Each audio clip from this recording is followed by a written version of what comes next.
En la década de los 60s, los 70s y todavía los 80s, el mundo vivía al borde de una catástrofe nuclear. Las relaciones entre Estados Unidos y la Unión Soviética estaban en su punto más tenso y cualquier mirada, cualquier palabra, cualquier acción podría ser una excusa que detonara prácticamente el apocalipsis. En este contexto, durante estas décadas, hubo demasiadas falsas alarmas que pudieron haber terminado en el fin de la humanidad y no podríamos estar nosotros aquí. Por eso el día de hoy te quiero platicar un par de anécdotas sobre estas falsas alarmas que tuvieron al mundo prácticamente al borde de su existencia y de su supervivencia. Yo soy Antonio Álvarez y esto es Access History. De estas falsas alarmas hubo muchísimas, unas más evidentes y más estresantes que otras, como lo fueron en contextos de guerra o en contextos de conflictos, como en el Canal de Suez, en la guerra del Yom Kippur, todavía un poco en la guerra del Golfo, aunque no directamente con la Unión Soviética, evidentemente en la crisis de los misiles en Cuba, pero hubo otros que se debieron a errores humanos y tecnológicos que pudieron habernos costado muy caro. Uno de ellos ocurrió en 1960, donde las alarmas se activaron en Groenlandia de un posible ataque nuclear por parte de los soviéticos. Sin embargo, debido al hecho de que Nikita Khrushchev se encontraba en Estados Unidos, en la ciudad de Nueva York, con la delegación de las Naciones Unidas, eso les hizo dudar y dejaron la represalia como pendiente durante un tiempo, hasta que se dieron cuenta que los equipos de radares habían malinterpretado una de las señales con la salida de la luna y que eso había activado justamente estas señales. Una de estas falsas alarmas, y quizá una de las más grandes, sucedió en 1961 sobre el territorio de Carolina del Norte, cuando dos aviones B-52 estaban haciendo un vuelo rutinario. Estos aviones tenían consigo unas bombas atómicas porque pues siempre estábamos en estado de alerta, y entonces el piloto nota un desbalance en el peso y decide desechar un poco de combustible para poder regresar a la base. Sin embargo, en este esfuerzo empiezan a regresar a la base y el avión se empieza a romper. El avión le pide a los tripulantes que desalojen la aeronave, algunos de los cuales logran hacerlo exitosamente. Uno de los que logra salir pierde la vida y otra persona que no logró salir del avión también perdió la vida. Sin embargo, en los esfuerzos de estar tratando de salirse del avión, una de las personas jaló no el cordón para que saliera el asiento, sino el cordón que liberaba las bombas. Las bombas caen desde 2.700 metros sobre el nivel del mar hasta impactar en el suelo en Carolina del Norte.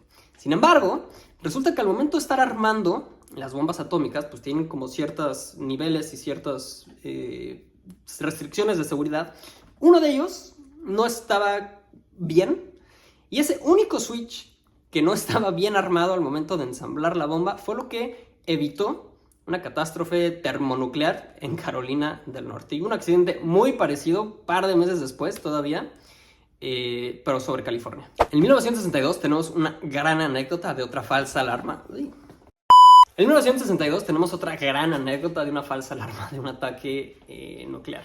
Esto sucede en el contexto aparte de la crisis de los misiles en Cuba. La noche del 25 de octubre, uno de los guardias de una de las bases de Estados Unidos en Minnesota, en Duluth, ve que alguien está brincándose la barda para entrar a este complejo, entonces decide dispararle. Pero como que entre el peso del cuerpo, los disparos, todo, se activan las alarmas. Entonces muchas personas empiezan a creer que Estados Unidos está bajo ataque.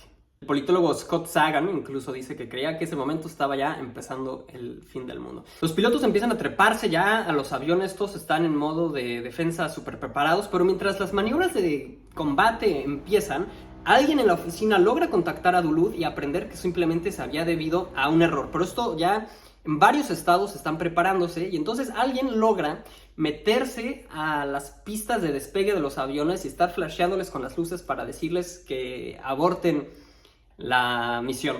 La parte más chistosa, no sé si chistosa, pero la parte más interesante de todo esto es que el intruso que se había brincado la barda y al que le dispararon y que desencadenó todo esto fue un oso. En 1970 continúan estas falsas alarmas, evidentemente la tensión entre Estados Unidos y la Unión Soviética continúa, y una noche en 1979 las alarmas empiezan a sonar en el Centro de Comando de Defensa Aeroespacial de Estados Unidos. Y una de las pantallas, una de las muchas pantallas, aparecía que venía un ataque por parte de los soviéticos. Había únicamente unos 8-10 minutos para poder tomar una decisión. Y las personas estaban discutiendo sobre si hacerle caso a esta una pantalla que sí mostraba un ataque, mientras que otras no lo mostraban. El presidente Jimmy Carter decide esperar, confiando en que si los otros sistemas no lo estaban mostrando, probablemente se debería a un error. Rápidamente mandan a personas para investigar y resulta que alguien había puesto por error una cinta de entrenamientos en una de estas computadoras de los radares. Y entonces el entrenamiento era justamente como para cómo responder en caso de un ataque de misiles intercontinentales de los soviéticos. Afortunadamente nadie accionó nada y seguimos aquí. Y hubo otra amenaza también muy seria, probablemente la más seria de todas, también en la administración de Carter, en donde una noche a las 2:30 de la mañana sonaron las alarmas también en este centro de defensa estadounidense.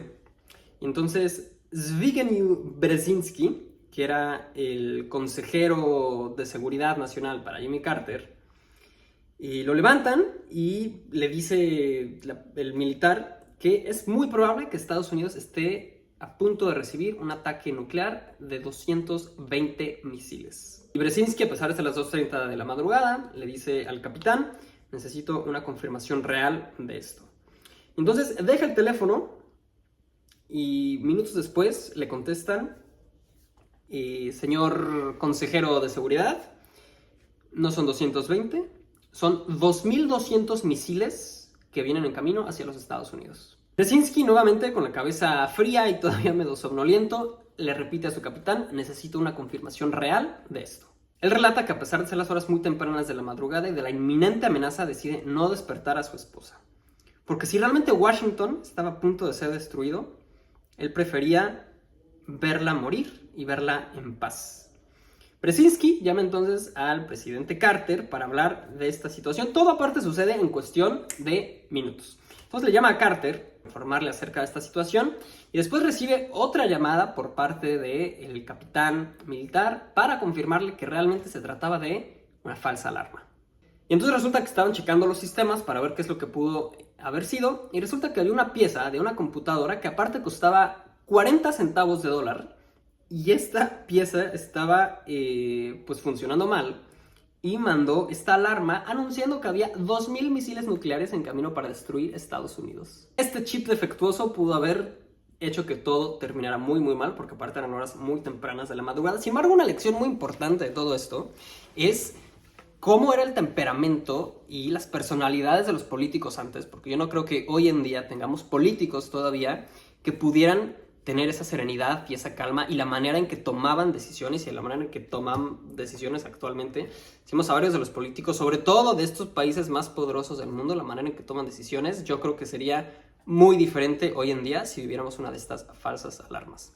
Afortunadamente, todos estos escenarios que han pasado nos han servido para mejorar los diferentes protocolos de seguridad, para a lo mejor invertir un poco más en equipo que no cueste 40 centavos, para asegurarnos que las alarmas sean un poco más confiables de lo que son actualmente. Pero ojalá que realmente una de las moralejas más importantes de todo eso sea realmente la reflexión acerca de la fragilidad de la paz que tenemos alrededor de nosotros, que damos a veces por sentado, cómo debemos de invertir más, uno, en el desarmamento, y dos, en mejor control y seguridad en el manejo de las armas nucleares.